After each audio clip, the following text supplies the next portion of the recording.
muchas gracias a la Fundación MAPFRE y a Iñaki Casasnovas por invitarme a participar una vez más en estas jornadas en torno al arte. Como historiadora del arte, que es mi formación académica, siempre es para mí un placer enorme participar en cualquier actividad que tenga que ver con ese objeto de mi pasión desde muy pequeña, que ha sido el arte en términos generales, ¿no? La Belle Époque, yo creo que si tratáramos de sintetizar, de rescatar de alguna manera el espíritu estético de esa época que transcurre, que es una época muy cortita, ¿no?, que transcurre entre finales del 19 y 1914, cuando estalla la Primera Guerra Mundial, y además transcurre fundamentalmente en un lugar muy concreto, que es París. Si tuviéramos que rescatar ese espíritu, seguramente nos remitiríamos, creo, al grandísimo escritor que fue Proust y su En busca del tiempo perdido, ¿no?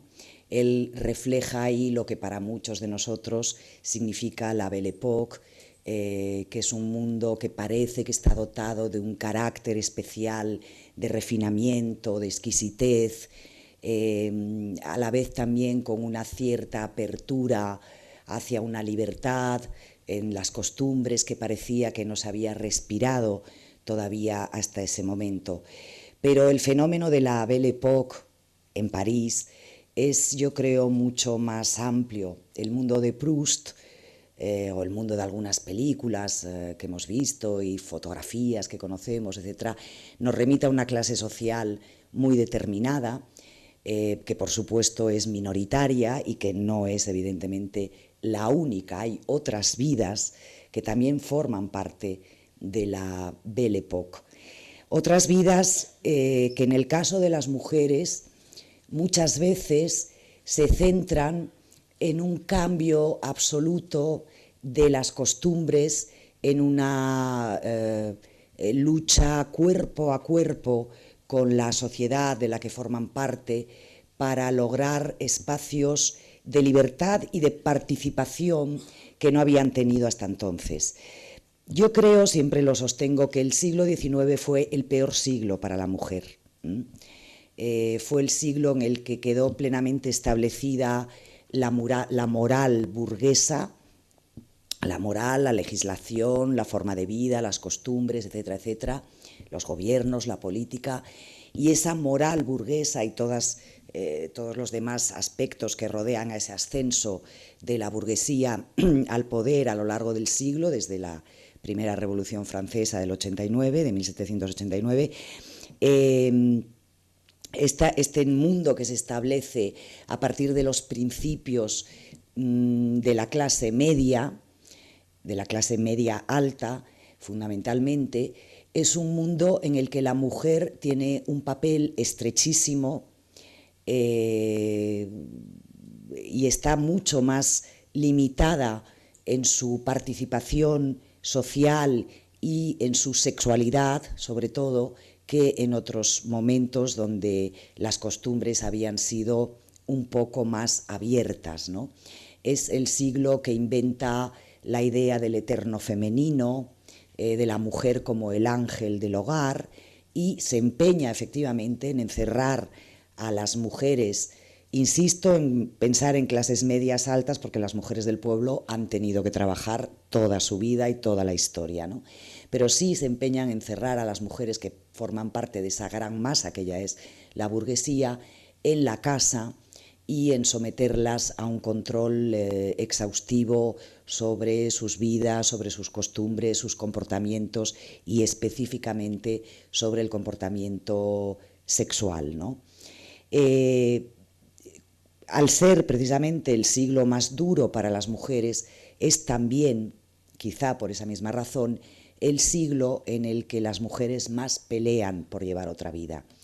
Es, sobre todo desde mediados de siglo, el momento en el que surge los conceptos y la lucha feminista y el propio término feminista que ya utiliza en España, por ejemplo, una mujer como como Pardo Bazán, a partir de 1870, 1880, se proclama abiertamente feminista, es decir, que ya es una palabra, por lo que parece, plenamente introducida en el vocabulario español, y es también a finales de siglo, a partir de 1870-80, cuando surge el sufragismo, que es una parte o un aspecto fundamental, por otra parte, del feminismo, ¿no? Yo me voy a centrar esta tarde en un pequeñísimo grupo de mujeres, fundamentalmente la pintora Suzanne Valadon, que dentro de ese mundo de la Belle Époque y dentro de lo que era el mundo artístico parisino, demostraron con su valentía, con su descaro, que se podía vivir de otras formas. En este ciclo se va a hablar de otras mujeres que también lo hicieron y que tuvieron un papel destacadísimo como artistas y como revolucionarias de las costumbres, ¿no? Camille Claudel o el grupo que se suele llamar de las Amazonas o de las sáficas, ¿no? Del que también creo que les van a hablar. Yo me he centrado en esta mujer, en algunas otras de las que hablaré al final, que acompañan en el tiempo, acompañan incluso en el espacio, porque todas se conocen y todas se interrelacionan, y en esa revolución de las costumbres, este fenómeno femenino extraordinario de libertad, de proclamación absoluta de la libertad que se produce en ese momento, ¿no? Camille Claudel, se lo contarán el día que toque la conferencia, por desgracia pertenecía a una clase social burguesa, justamente, y fue víctima de los prejuicios de esa clase social. Saben ustedes que terminó encerrada en un manicomio durante muchísimos años hasta su muerte porque, bueno, su comportamiento parecía demasiado excéntrico, y a su hermano Paul Claudel, famoso poeta, escritor católico y además embajador de la República Francesa, pues no le convenía tener una hermana tan rara, tan extravagante y tan descarada como era Camille, ¿no? La mujer de la que voy a hablar esta noche, Suzanne Valadon, tuvo la suerte de pertenecer, en cambio, a una clase social inferior, y probablemente eso fue lo que le permitió vivir su vida tal y como ella quiso. Suzanne nació en 1865 en un pueblo no lejos de París. Era hija de una madre soltera, Madeleine Valadon, que trabajaba pues como costurera, planchadora, asistenta, criada, etcétera, ¿no? Es decir, un trabajo o una serie de oficios característicos de la vida de muchas mujeres de las clases populares a lo largo de los siglos. Como digo, nace sin padre, no se sabe, nunca se supo. Supongo que Madeleine lo sabía, pero no queda ninguna constancia de quién fue el padre de Suzanne, que recibió el apellido de soltera de su madre. En 1870, cuando tiene 5 años, la madre y la niña se trasladan a París y se instalan en Montmartre. Montmartre era, bueno, este lugar extraordinario, ¿no?, que tanto ha marcado la historia del arte, situado en las afueras de París. En aquel momento está la famosa colina, la Butte Montmartre, donde se mezclaban, era todavía como una especie de pueblo lleno de casitas, lleno también de chozas, ¿no?, de viviendas muy humildes, donde se mezclaba la clase obrera con los pintores, que sobre todo desde 1850, más o menos, el grupo de los impresionistas, muchos de ellos habían ido instalando en esta zona que les permitía vivir con un cierto desahogo económico, porque el precio de las viviendas era mucho más barato que en el centro de París, y además, bueno, pues era un sitio sugerente, muy libre, estaba lleno de tabernas, de bares, de bailes, Moulin de la Galette, Le Chat Noir, había tantos, ¿no? Bueno, muchos, y eran lugares donde la gente se mezclaba. También acudían muy a menudo hombres, fundamentalmente de la alta clase social, que se divertían frecuentando a las muchachitas mucho más libres, mucho menos vigiladas por sus familias, de estas clases sociales inferiores, y lo digo entre comillas, por supuesto, ¿no? Bueno, la niña crece en este ambiente, va a un colegio de monjas, tiene una pequeñita formación, dibuja desde muy pequeña, contaba ella misma, pero bueno, sabemos también que Valadon contaba muchas mentiras o exageraciones sobre su propia vida. Ella contaba que se escapaba del colegio para dibujar con tiza en las aceras. Y bueno, deja pronto el colegio, no sabe muy bien a qué se va a dedicar, quizá le toque ser criada como a su madre. De hecho, en algún momento pues cuida niños, pasea niños por los parques, luego intenta meterse en el circo, empieza a entrenarse como trapecista. Ella contaba que había tenido una caída tremenda, se había asustado mucho, le habían quedado algunas secuelas y había abandonado el mundo del circo, y al final acaba trabajando en lo que en principio parecía, bueno, muy adecuado para una chica joven, guapísima, como ven ustedes en esta fotografía. Tenía unos extraordinarios ojos azules, y miren que está rara, peinada y arreglada. Había que ser realmente muy guapa para soportar lo que lleva en la cabeza. Entonces termina trabajando como modelo para los pintores. Había un mercado de modelos que se reunían en la plaza del Tertre, donde vamos ahora los turistas y vemos todavía que hay gente dibujando y pintando. Pues ahí estaba el mercado de las modelos, ¿no? Entonces Suzanne, con 15 años, empieza a servir como modelo para muchos de los pintores que todavía, buena parte de ellos, viven en ese momento en Montmartre, y se convierte en una modelo cotizadísima, porque realmente era una mujer muy hermosa y con un cuerpo espectacular. Como van a ver ahora, si puedo pasar, que no puedo pasar, no sé por qué razón. A ver, un momentito. Ahora. Este es un cuadro que tuvo una enorme fama, un reconocimiento en su éxito, de Pierre Puvis de Chavannes, un pintor que fue una especie de neoclásico simbolista, y que representa muy bien también este momento de la Belle Époque parisina. Este cuadro se llama El bosque sagrado, y todas las figuras que ven ustedes ahí son ella, son Suzanne Valadon, que posa para todas las representaciones femeninas de Puvis de Chavannes en esta obra y en algunas otras. Este mundo de las modelos era un mundo muy especial, ¿no? Hay muchas historias de modelos que se convierten en amantes de los pintores. Era algo que sucedía con bastante frecuencia, pero tampoco siempre tenía que ser así. A Valadon la persiguió durante toda su vida las murmuraciones sobre los muchos pintores ya muy mayores con los que había tenido relaciones, entre otros Puvis de Chavannes. Realmente ella, la única relación que reconoció siempre, y ahora lo veremos un poquito más adelante, fue con Toulouse-Lautrec. Suzanne fue también... bueno, en esta época, luego les enseño otros cuadros donde aparece también ella. En esta época, con tan solo 18 años, se queda embarazada, no se sabe de quién.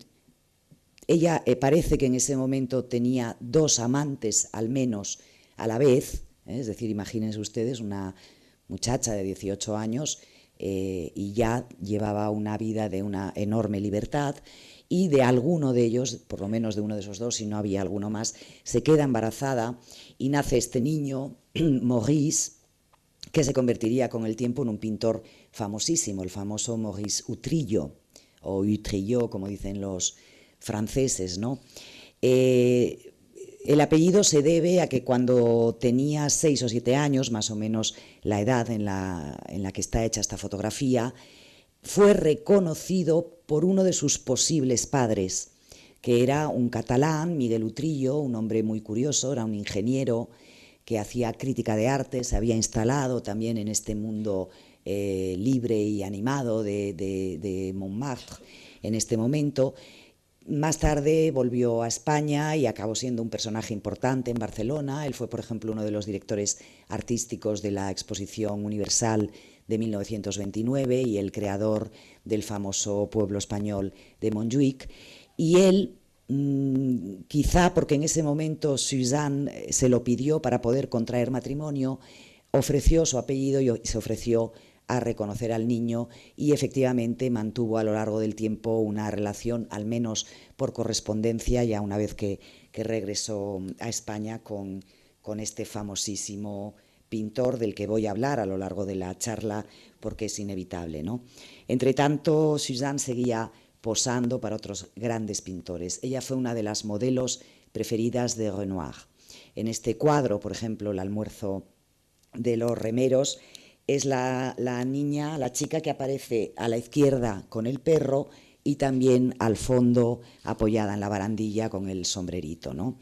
Tenía esta cara fresca que a Renoir le gustaba tanto, la piel transparente, las mejillas sonrosadas, y ese gesto de adolescente o de joven descarada y dispuesta a disfrutar de la vida, que realmente además era lo que ella hacía, ¿no? Una mujer que, bueno, pues eso, se permitía tener amantes y se permitía salir mucho por los bares y las fiestas poco recomendables y poco burguesas de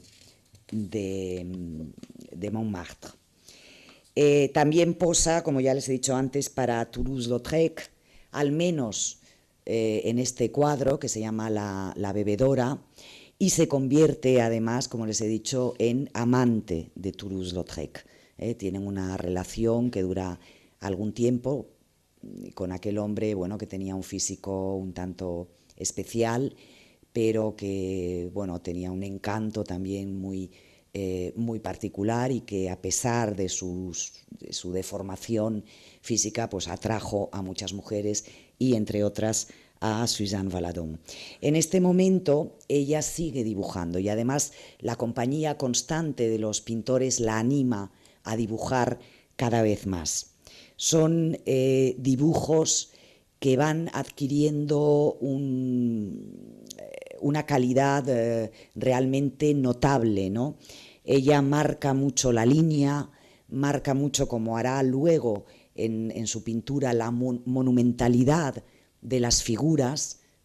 Hay algo, la masa, ¿no? Las formas volumétricas, hay algo incluso cezaniano, ¿no?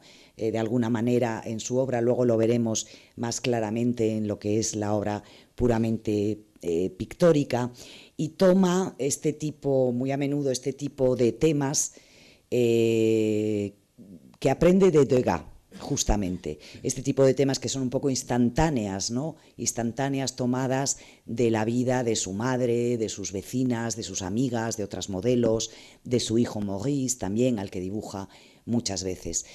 Digo que toma un poco de Degas esta idea porque Degas llega a ser su gran maestro. Cuando ella está relacionada con Toulouse-Lautrec, un día lleva sus dibujos al taller de Lautrec, y Lautrec y sus amigos pues reconocen que esos dibujos tienen mucho mérito, y entonces como la persona con la que más se podían relacionar los dibujos de Valadon era con Degas, pues le escriben una carta de presentación. Ella se va a ver al gran Monsieur Degas, y Degas mira sus dibujos y se dice que le dijo: usted es una de los nuestros. Y la aceptó como alumna, que fue una cosa realmente muy excepcional, ¿no? Con él siguió dibujando y poco a poco comenzó a pintar. En esta foto, luego les hablaré un poco de alguno de estos cuadros que hay aquí, del sentido de estos cuadros. Esta foto es una foto del taller de la propia artista unos años más tarde, y aquí ya les enseño uno de sus obras muy de principios del siglo XX. Ella empieza a pintar al óleo hacia 1890, y esta es una de las obras, luego veremos otras más, pero aquí se refleja muy bien digamos las influencias y a la vez la personalidad que tiene Suzanne Valadon, y que es realmente extraordinaria, ¿no?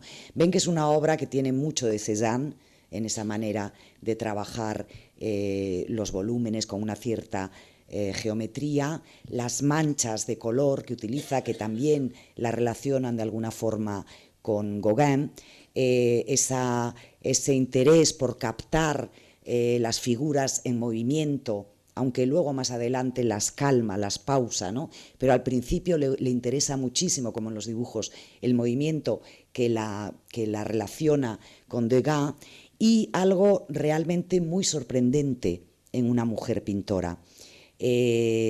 Suzanne Valadon tenía antecesoras, por supuesto, antecesoras lejanas, porque hubo un nutrido grupo de pintoras interesantes a lo largo de los siglos, pero antecesoras también muy cercanas, las mujeres que participaron del impresionismo, Berthe Morisot, Mary Cassatt o Eva González, que estuvieron completamente integradas en el grupo de los impresionistas, que eran ya los mayores en este momento, ¿no? Pero estas mujeres se mantuvieron dentro de unos límites en cuanto a los contenidos de su pintura. Ellas, que pertenecían a familias a familias burguesas, hicieron un tipo de pintura que podríamos decir que era adecuadamente femenino. Representaron muchas mujeres, representaron muchos niños, representaron maternidades, temas que de alguna forma parecía que encajaban muy bien con la moral de una mujer decente. Realmente Suzanne Valadon rompe con todo eso, que era una tradición además que venía de antiguo, y representa sujetos o temas que podríamos calificar de masculinos o propios de la mirada masculina. El desnudo femenino es un tema que está enormemente presente en la obra de Suzanne Valadon, pero también el desnudo masculino. No sé si se han fijado antes, a ver si consigo volver atrás, sí, si se han fijado antes este cuadro que hay aquí colgado a la izquierda, con ese clarísimo desnudo masculino, que es algo que yo sepa, por lo que yo puedo saber de obra pictórica de mujeres, ninguna mujer se había atrevido a hacer hasta ese momento. El desnudo femenino, más o menos disimulado, se había representado en alguna ocasión en temas mitológicos, pero siempre disimulado bajo el asunto mitológico y más o menos cubierto ese desnudo. Que yo sepa, Valadon es la primera que representa el desnudo femenino y desde luego, seguro, es la primera que tiene el atrevimiento de representar el desnudo masculino. Piensen ustedes que en este momento las academias de pintura es justo en el cambio entre el siglo XIX y el XX, cuando las escuelas de bellas artes se abren a las mujeres, al menos la de París, creo que es 1902, o 3, cuando entra la primera mujer en la Escuela de Bellas Artes de París, pero tanto en las escuelas de Bellas Artes oficiales como en las academias de pintura particulares, a las mujeres no se les dejaba asistir a las clases de desnudo. Aunque fuera otra mujer la que posaba, las mujeres no podían participar de esas clases, eran expulsadas y tenían que arreglárselas si querían representar algún desnudo para formarse, aunque solo fuera para formarse, tenían que arreglárselas como pudieran. Y por supuesto era un auténtico escándalo que una de las escasas pintoras que había se atreviera a cosas como estas a las que se atrevió abiertamente Valadon, ¿no?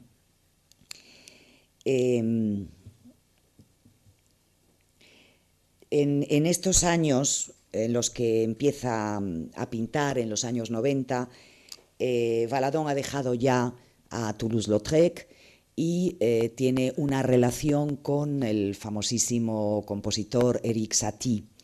Satie era un tipo muy peculiar, era una especie de visionario. Bueno, la relación entre ellos dos es tremenda, es una relación en la que se suceden las escenas de violencia por parte de Satie. Parece que Satie se enamora de ella perdidamente, le escribe 300 cartas de amor, es la mujer de su vida, pero a la vez la vuelve loca, ¿no? Porque ella, que es una mujer tan libre, que todo el día anda por ahí, pues Satie no lo soporta y hay escenas realmente muy violentas entre ellos, hasta que finalmente lo abandona y se casa con un amigo de Satie, precisamente. Primero se hacen novios, luego se casan en el año 1896 con Paul Mouzis, que era un hombre que tenía una cierta fortuna, era un hombre del mundo financiero y que durante 13 años mantiene a Valadon llevando una existencia burguesa, con la excepción de que seguía pintando cada vez más y seguía pintando además este tipo de cuadros anormales para lo que se consideraba decente en una pintora. Maurice, su hijo, entre tanto, se queda fuera del núcleo familiar de Paul Mouzis y Suzanne Valadon, se queda viviendo con la abuela, con Madeleine, en Montmartre. El matrimonio se va ya a una zona residencial de París y el niño se queda con su abuela, y es cuando este niño, que parece que tenía un carácter muy especial, era un niño que ahora diríamos problemático, empieza a tener problemas graves realmente. A los 15 años, Maurice Utrillo se ha convertido en un prealcohólico y muy poco tiempo después es ya un alcohólico absoluto, ¿no? Empieza a beber muy pronto, se lo facilita ese ambiente tan libre de Montmartre, y bueno, su madre y su padrastro no saben muy bien qué hacer con él, deja de estudiar, el padrastro le busca diversos puestos de trabajo, intenta que trabaje en el banco, no hay manera, le echan todo el tiempo porque no hace más que montar escándalos, y ya un poco a la desesperada deciden que se ponga a pintar. Se pone a pintar y curiosamente se convierte, como les decía antes, en el gran, famosísimo, cotizadísimo en aquel momento Maurice Utrillo. Pintor muy famoso, un pintor, bueno, aquí vemos uno de sus cuadros, el pintor que retrató el París que a muchos coleccionistas de arte, sobre todo a muchos extranjeros, les apetecía realmente ver. Por un lado el París burgués, pero por otro lado también este París típico, colorista del mundo de Montmartre. Lo retrató además con una paleta muy sorprendente, una paleta muy blanca, pero que tuvo en cambio una vida muy negra, ¿no? Maurice fue un alcohólico toda su existencia y se pasó la vida de internamiento en internamiento, cada poco le tenían que llevar pues, a un manicomio, a una casa de reposo, a un hospital. Le detenía a la policía constantemente porque era un hombre que se convertía en un ser muy violento. Cuando bebía lo que fuese, es decir, bebía por supuesto los vinos baratos, bebía la famosa absenta, ¿no?, que estaba muy de moda en esa época y que era una bebida peligrosa porque tenía un grado alcohólico terrible y además causaba alucinaciones por la planta con la que estaba hecha, pero bebía lo que fuera, bebía alcohol puro, bebía colonia, en fin, un alcohólico realmente de los graves, ¿no? Sin embargo, su talento para la pintura era grande y lo demostró. Tuvo unos cuantos años de esplendor y bueno, en los que su fama fue creciendo.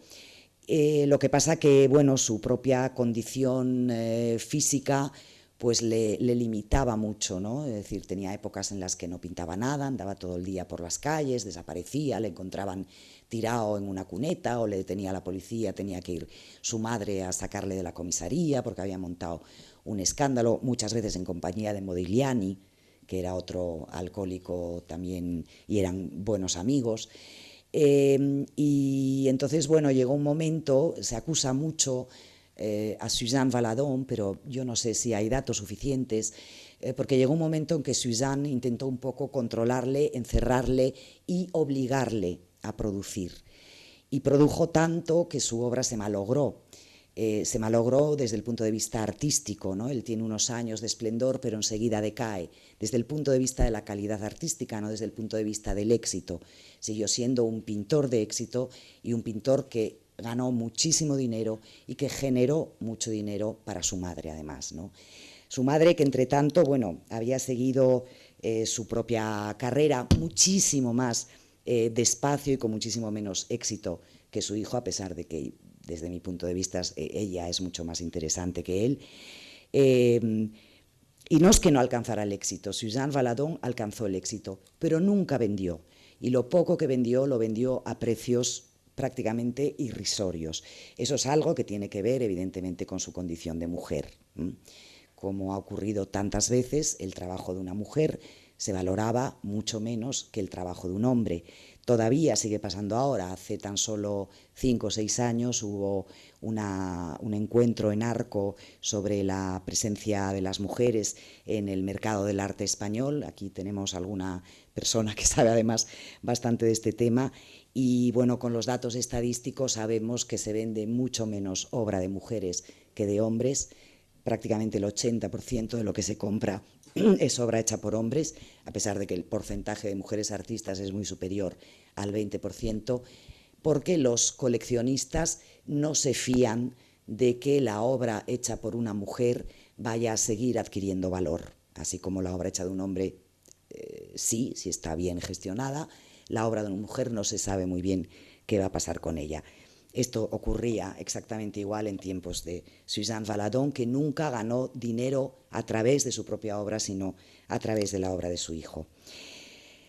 En 1909, después de 13 años de matrimonio, aburrida de aquella existencia burguesa, Suzanne Valadon toma una decisión que todavía a día de hoy nos deja bastante atónitos. Se enamora de un íntimo amigo de su hijo, que tiene prácticamente la misma edad que su hijo, ¿no? André Hutter, que era un electricista que quería ser pintor, nunca llegó a serlo, pero sí que fue el gestor, el manager, de alguna manera, tanto de su mujer como de su hijastro y amigo, Maurice Utrillo. Ella tenía 44 años y él tenía 23. Suzanne Valadon se enamora de este hombre, él también de ella, porque admiraba mucho además su pintura y seguía siendo una mujer hermosísima. Y bueno, sin ningún problema, sin ningún pudor, se saltan a la torera todas las normas y no solo establecen una relación, sino que además ella se separa de su marido y se van a vivir juntos, abiertamente, públicamente, sin ningún problema y para escándalo y sorpresa de todos los bienpensantes y de algunos que a lo mejor ni siquiera se consideraban bienpensantes, pero que demostraron que lo eran, ¿no? Esta es una foto en la que están los tres en el estudio, en el taller de Suzanne. El hombre de la derecha con la pipa es André Hutter, que era un hombre muy guapo, muy atractivo, y fue el modelo, además, de muchos de los desnudos masculinos que hizo Suzanne. Es la época de esplendor como pintora de ella. Les voy a ir enseñando algunos cuadros para que vean bien su obra. Este desnudo peinándose de 1916.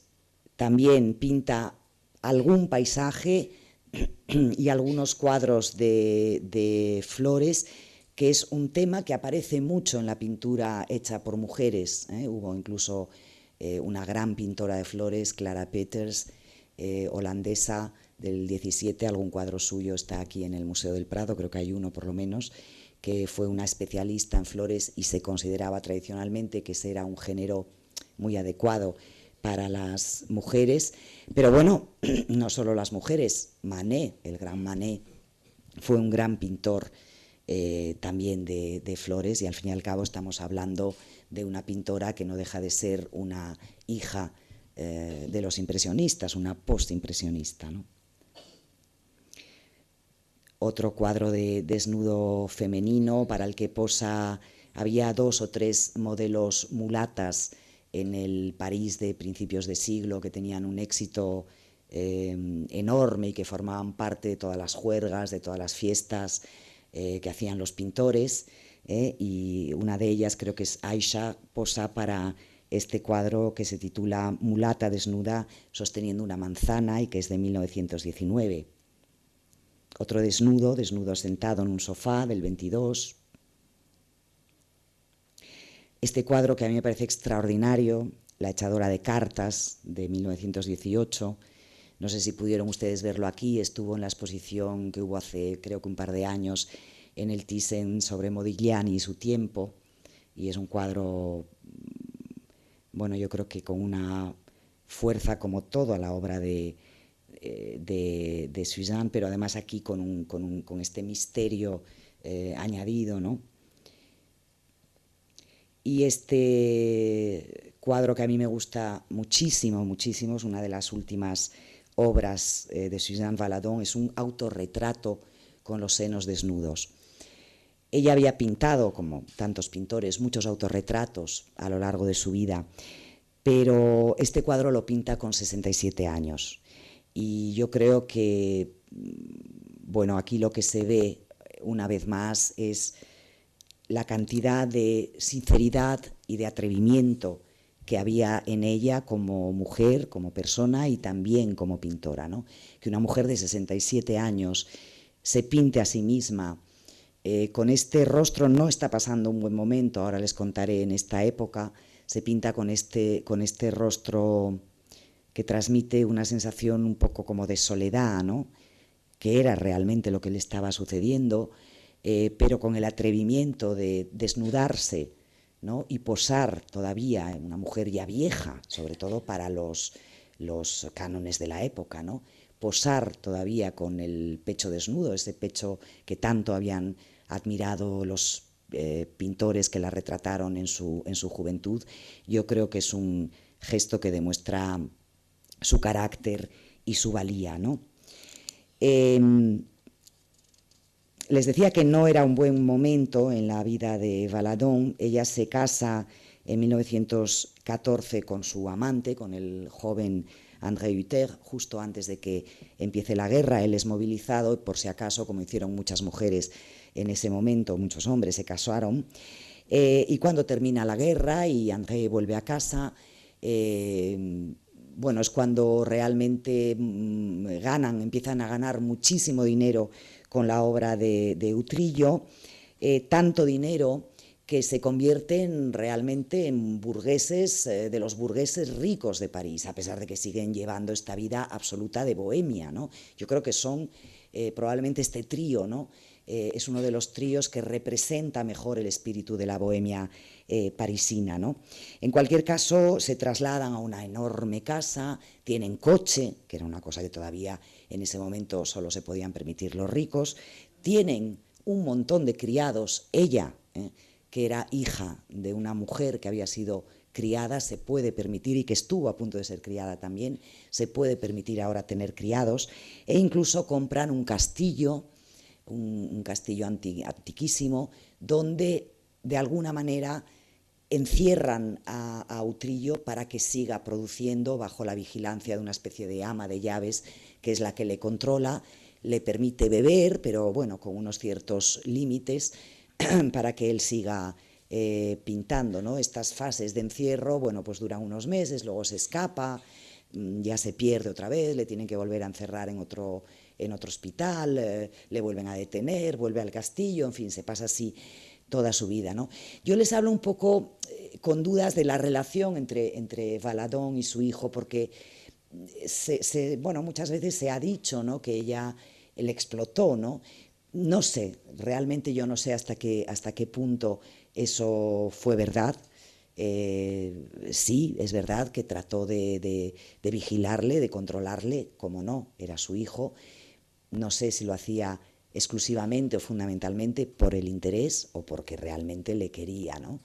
Y lo que sí es cierto es que Utrillo adoró a su madre toda su vida y bueno, realmente después de la muerte de su madre, pues fue un hombre que no volvió a levantar cabeza, ¿no?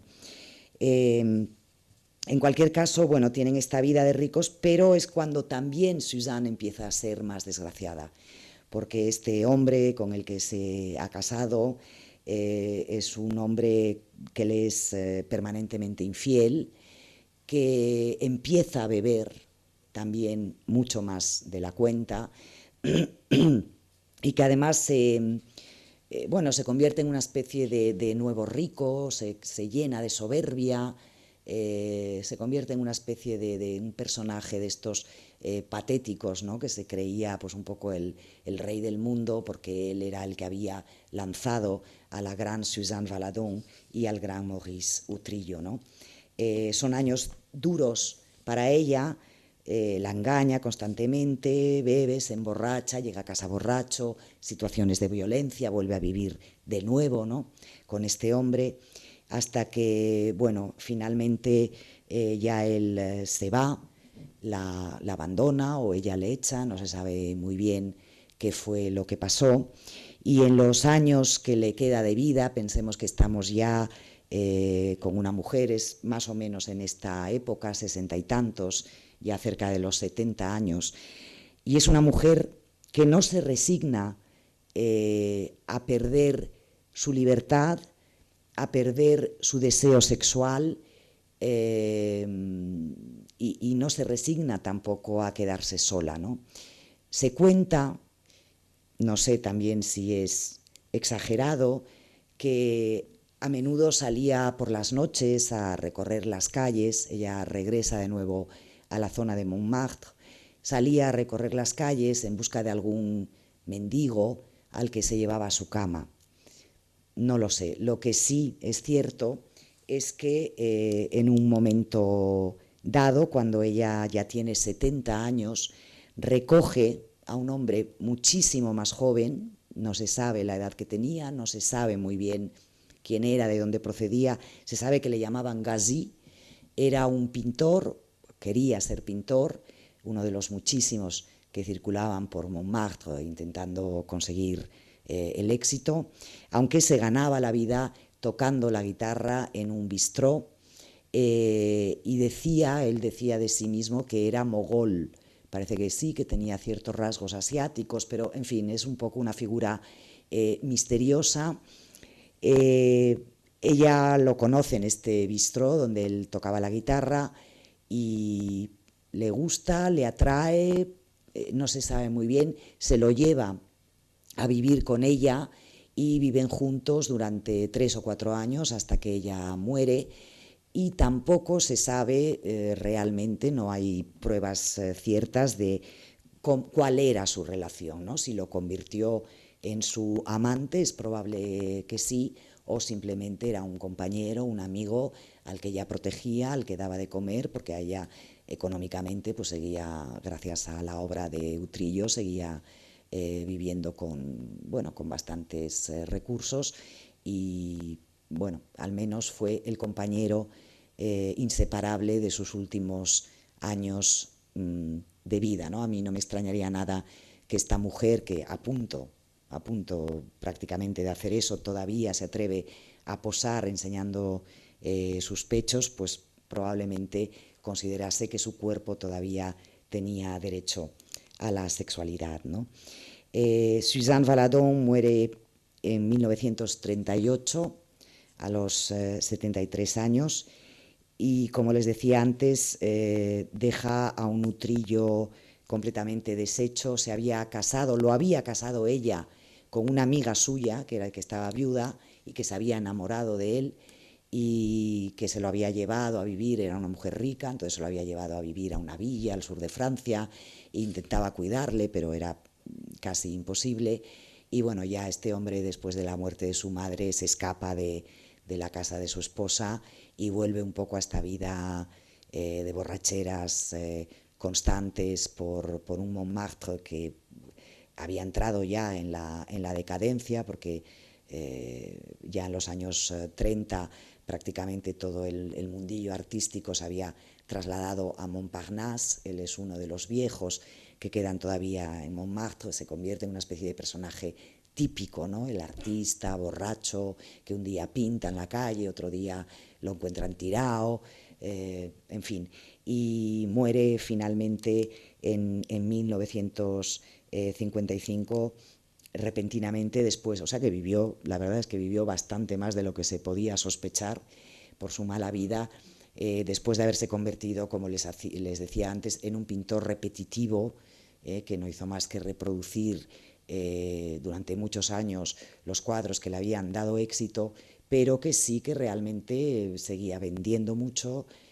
Todos los ricos estadounidenses, japoneses que pasaban por París, les apetecía mucho llevarse un cuadro de Utrillo típico parisino, típico de Montmartre, y sus cuadros están repartidos por muchas colecciones privadas del mundo, mientras que la obra de su madre, de Suzanne Valadon, como suele ocurrir con la obra de las artistas, se olvidó.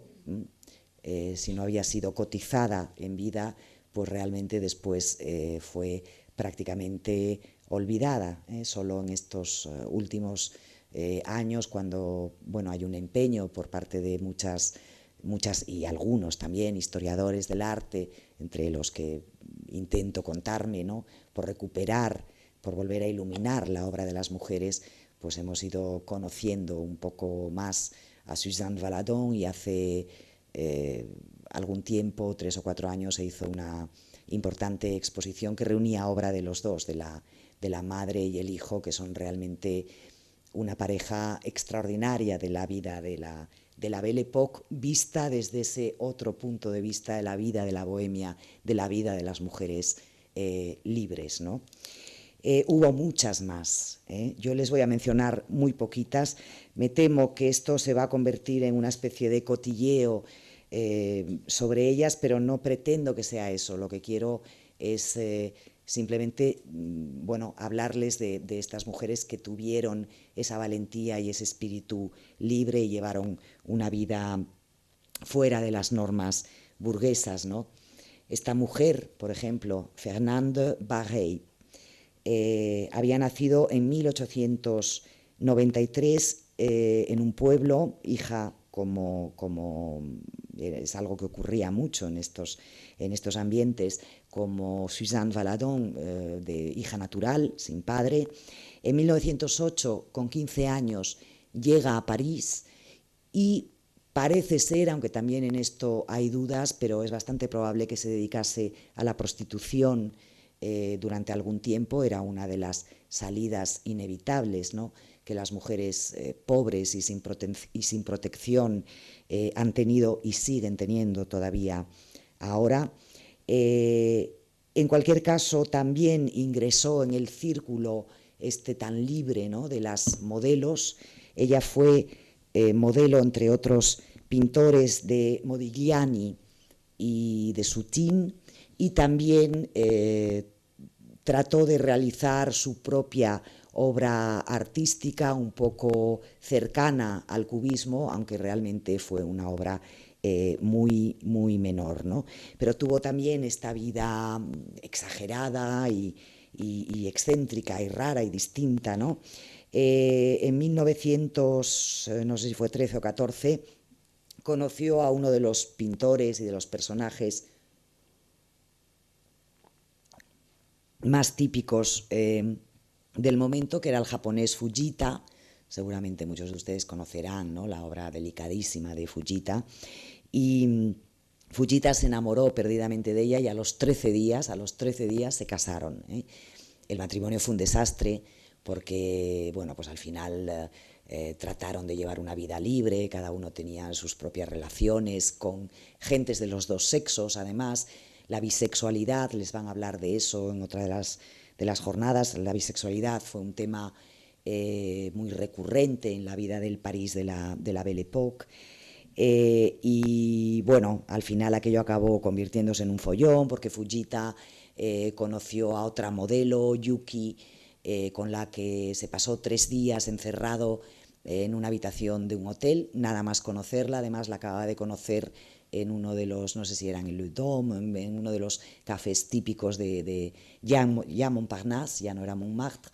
Se la llevó a un hotel, también era una cría, muy jovencita, y se pasaron allí 3 días mientras la pobre Fernando buscaba a su marido por todo París, creyendo que se había muerto, que se había tirado al Sena. Y entonces, ya cuando apareció, no consiguió perdonárselo, entonces ella se enrolló con otro japonés que era primo del propio Fujita, y en fin, aquello acabó siendo un escándalo tremendo y no hubo manera. Y bueno, Fernando Barrey, en la medida de lo posible, también desarrolló, como les digo, una pequeñita carrera pictórica menor, ¿no? Hay otras muchas mujeres de estas características en ese momento, que también además hicieron un poco este paso de modelos, algunas prostitutas, al mundo de la pintura a través de alguno de estos hombres que más o menos les enseñaba o las acercaba por lo menos al mundo de la pintura, y que era un espacio en el que, bueno, algunos vivían con riqueza, otros con cierta comodidad, y otros mal vivían, pero por lo menos estaban protegidos por este ambiente de una cierta hermandad, ¿no?, que existía en ese momento. Uno de los personajes fundamentales de ese ambiente de hermandad es también una mujer de la que no quiero dejar de hablar. Bueno, esta es otra de las mujeres artistas de la época, Hermine David, que aquí está trabajando en un telar y no sé si es un telar, no, está trabajando con muñecas. Ella tejía, hacía tejidos, hacía muñecas, que también es algo que hicieron muchas de las pintoras del momento. Sonia Delaunay, por ejemplo, hacían figurinismo, también lo hizo Hermine David para obras de teatro, para los famosos ballets rusos, etc., ¿no? Esta es la mujer de la que les quería hablar, Marie Vassiliev, que es una mujer que yo adoro. Esta mujer era una pintora rusa, había nacido en 1884, llega a París. Había un montón de rusos en este momento en París tratando de unirse a las vanguardias y de conseguir el éxito, entre otros muchos, bueno, Chagall, Soutine, había muchos más, y Marie Vassiliev, que se convirtió en un personaje fundamental de la bohemia, de la Belle Époque, y también de los años posteriores a la Primera Guerra. Había estudiado en la Academia de San Petersburgo, o sea que era una mujer que tenía una buena preparación. Consigue llegar a París como corresponsal de varios periódicos rusos, pero también como estudiante de arte. Es discípula de Matisse.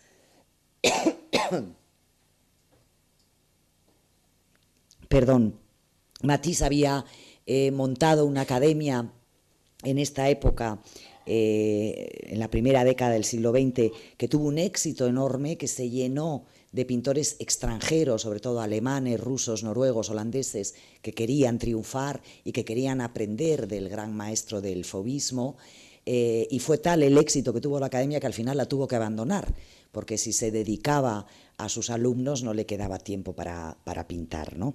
Ella fue una de las alumnas, también estudió en la Escuela de Bellas Artes y montó a finales de la primera década su propia academia, la Academia Vassiliev.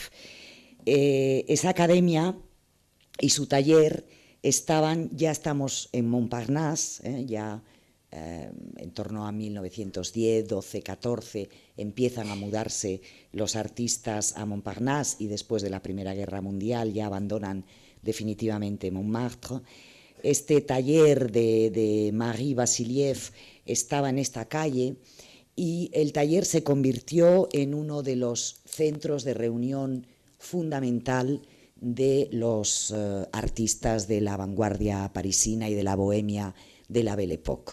El taller de Marie Vassiliev era un sitio al que todo el mundo iba. Todos los grandes artistas que nos podamos imaginar del momento pasaban algunas horas, si no al día, por lo menos cada semana, en el taller de Marie Vassiliev, que era una mujer que también tuvo una vida libre, a pesar de que ella no trabajó como modelo porque no tenía un gran atractivo físico. En todas las fotos de la época se la ve chiquitita, con unos sombreros enormes, ¿no?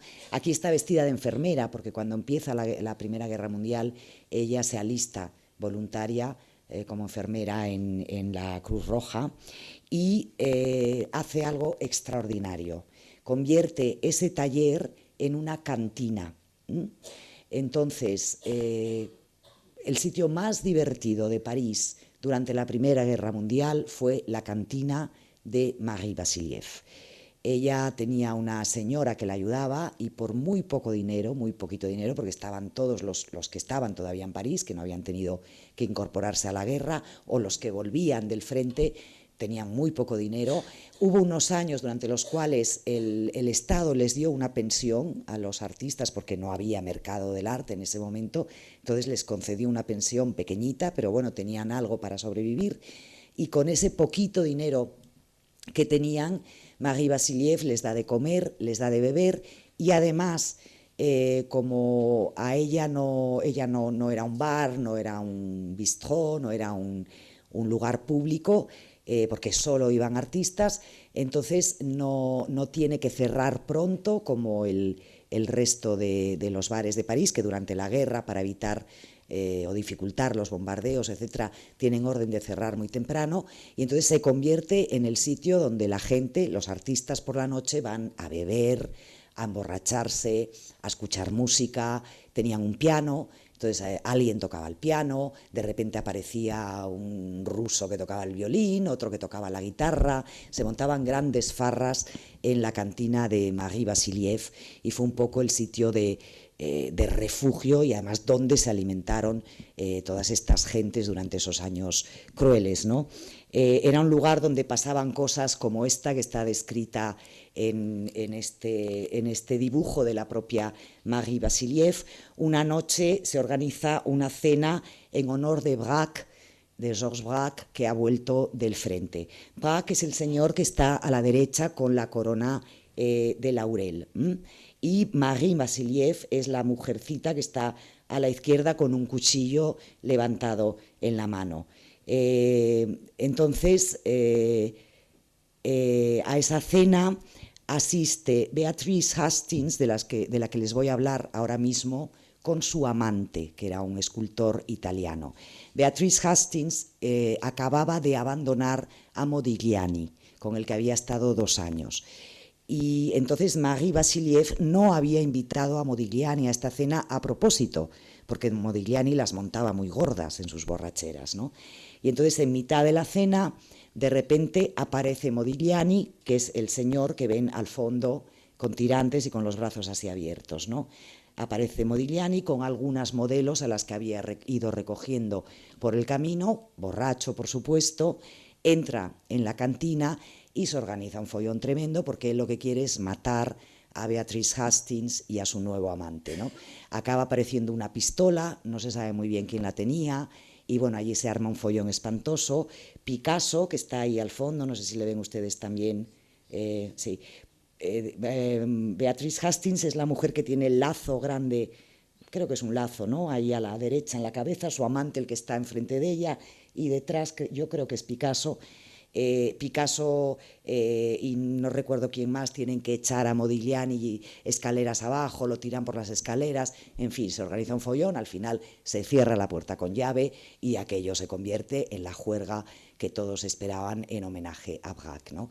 Este era la cantina de Marie Vassiliev, una mujer libre que también tuvo un hijo sin padre, que no llegó a ser una gran pintora, también trabajó en la estela del cubismo, pero que desde luego fue una gran mujer y fue un personaje fundamental de la Belle Époque y también de los años posteriores. Esta es Beatrice Hastings, la amante de Modigliani, otra mujer destacada de su tiempo, ¿no?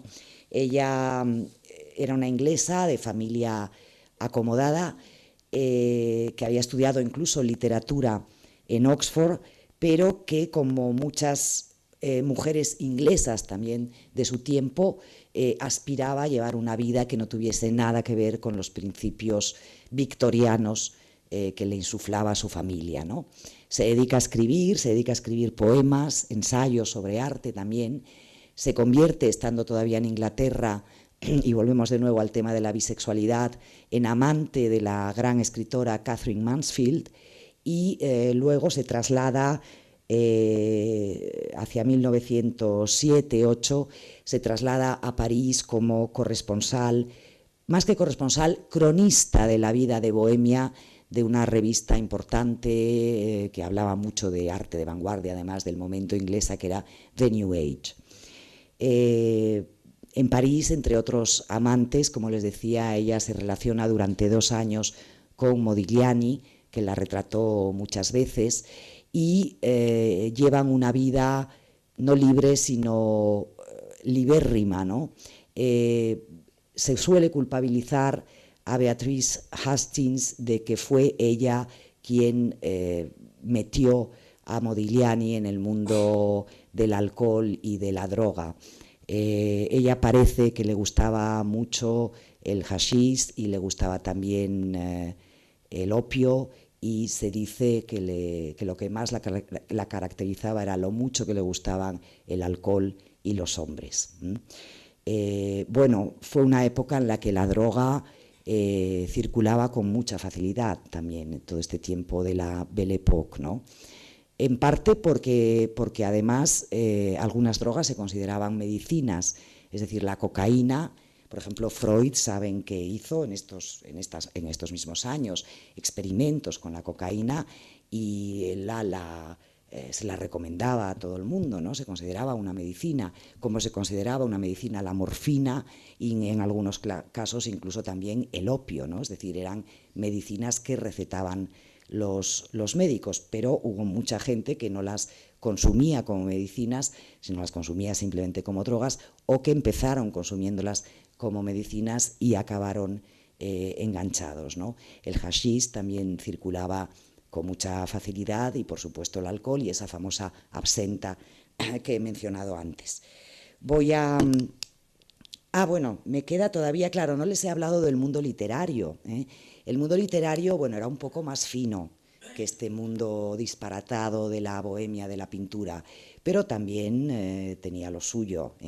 También hubo notabilísimas mujeres en el mundo literario que también se portaron como auténticas heroínas de la libertad, sobre todo de la libertad sexual. La más destacada probablemente sea Colette, la famosísima escritora que fue abiertamente homosexual. Ella además tuvo el mérito de que, igual que Beatrice Hastings, pertenecía a la clase social burguesa, era hija de un militar y era una mujer que había tenido una educación exquisita y perfecta, digamos, y bueno, luego su vida se transformó después de tener un matrimonio bastante desgraciado con un tipo que dejaba mucho que desear, el famoso Willy, que era un escritor, era periodista y era escritor de novelas populares, ¿no? Una especie de folletines, que tuvo el morro de, aparte de engañarla, serle infiel, etcétera, etcétera,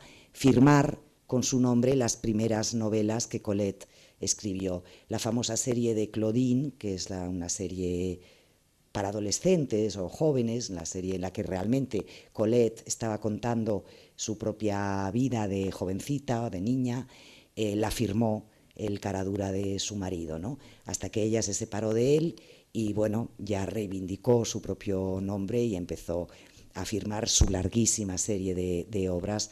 Los primeros libros los firmó como Colette Willy, para recordar que había sido la esposa de él, pero enseguida abandonó el nombre de Willy y afirmó simplemente como Colette. Colette fue abiertamente bisexual.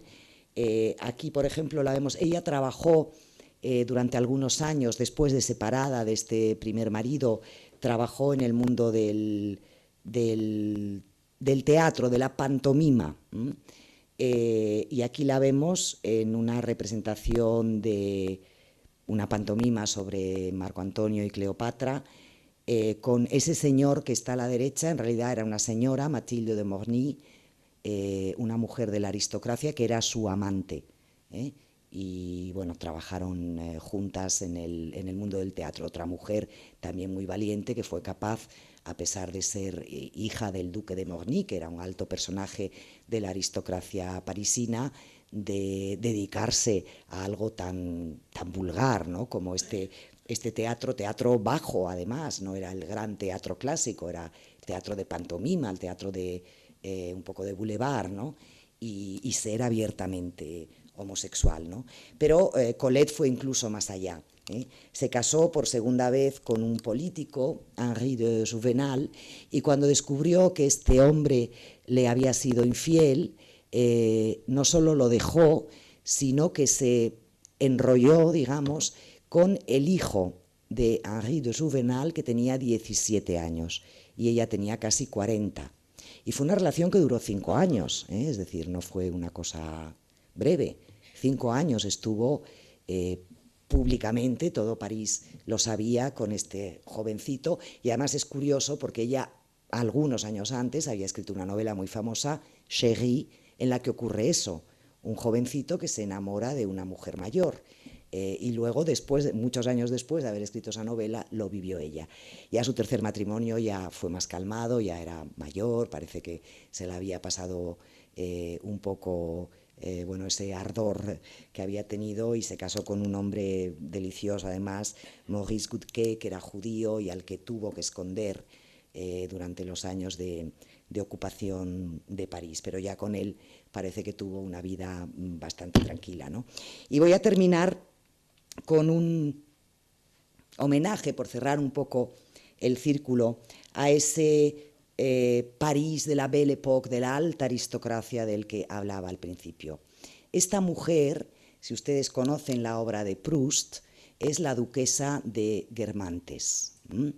En realidad no se llamaba, claro, duquesa de Guermantes, es un nombre ficticio, era la condesa Greffeuil, Elisabeth de Riquet de Caraman-Chimay, una señora de una familia, de dos familias, padre, por parte de padre y por parte de madre, bueno, de la altísima aristocracia, que fue una de las figuras más importantes de la alta sociedad de la Belle Époque, una de esas mujeres que marcaban la moda. Aquí la vemos vestida todavía a la moda de finales del 19, vestida por el gran modisto de esta época, que era Worth. Luego le sustituyó ya a principios del 20 a Worth, le siguió Paul Poiret, que se convirtió en el que marcaba la moda y cambió la forma de vestir de las mujeres, quitándole los corsés, el polisón, y convirtiéndolas ya en figuras mucho más lineales. Y bueno, esta mujer, como les digo, pues era destacadísima en la alta sociedad, riquísima, por supuesto, tenía unas mansiones impresionantes, un matrimonio muy desgraciado, con un hombre con el que se llevaba muy mal y que era muy violento, y entonces se dedicó a hacer su vida, no en el sentido afectivo o sexual, porque no consta que la duquesa de la condesa de Greffeuil o la duquesa de Guermantes de Proust tuviera una vida sexual al margen de su matrimonio, pero bueno, ella llevaba una vida de viajar mucho, de reunirse con sus amigos en su salón, un salón al que iban todos los artistas de prestigio, los escritores de prestigio de París, que se codeaban a través de ese salón con la alta sociedad parisina. Y fue una mujer que, si no tuvo una vida libre, que se sepa, desde ese punto de vista que les decía, de la vida íntima, sí lo tuvo desde el punto de vista del pensamiento, y eso yo creo que es algo que habla mucho a su favor, ¿no? Ella, por ejemplo, bueno, en el campo artístico escribió, pintó, estudió fotografía nada más y nada menos que con Nadar, tocaba el piano muy bien, su madre había sido discípula de Liszt, tocaba la guitarra, era una mujer con mucho talento artístico, aunque nunca se dedicó a ello profesionalmente, y fue la mujer que organizó la primera, el estreno de Tristán e Isolda en París, y que llevó a París nada más y nada menos que a los ballets rusos, que tuvieron tanta importancia en la estética de los años 10, 20, ¿no? Pero además, como les decía, desde el punto de vista del pensamiento y sobre todo del pensamiento político, fue una mujer que demostró tener una enorme valentía y ser capaz de respetar sus ideas por encima de todo y de demostrar a esa altísima sociedad de la que ella era una de las personas más importantes, que pensaba y decía lo que quería. Ella era amiga de casi todos los reyes europeos, que pasaban por París y pasaban por su casa, pero era republicana.